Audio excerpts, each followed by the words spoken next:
podcaster. So, my topic is describe an item on which you spent more than expected. Recently, my old phone broke down and I had to buy a new phone. So, I considered a various model, but ultimately, I decided to buy the Apple iPhone. I think I made the purchase because of the brand name and because of friends' reviews. The phone was more costlier than I expected. It was approximately about 80,000 at that time. I still went for it because I wanted to own it. And previously I had a Samsung phone, but all my friends told me that Apple is way better than Samsung in quality. After buying it, I also felt that Apple is better. The camera quality was better, the response rate was faster, and the look was more elegant.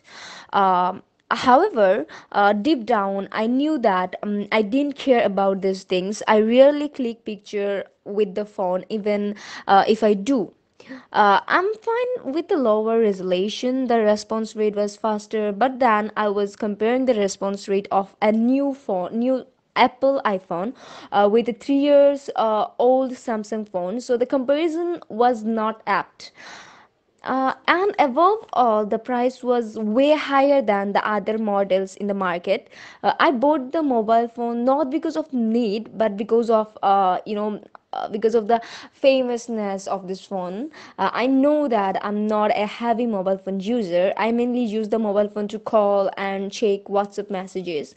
Besides that, I use barely 2 or 3 apps like any kind of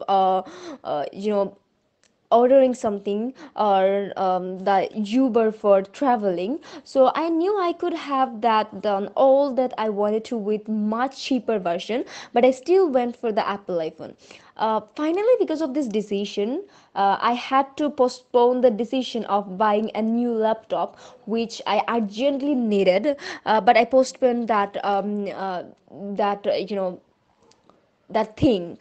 My old one is about 6 years old, and sometimes it takes nearly half an hour to start up. A new laptop would have made my life much more comfortable than the iPhone did. For all these reasons, I regret that I buy that phone and spending so much on it. So yeah, that's all.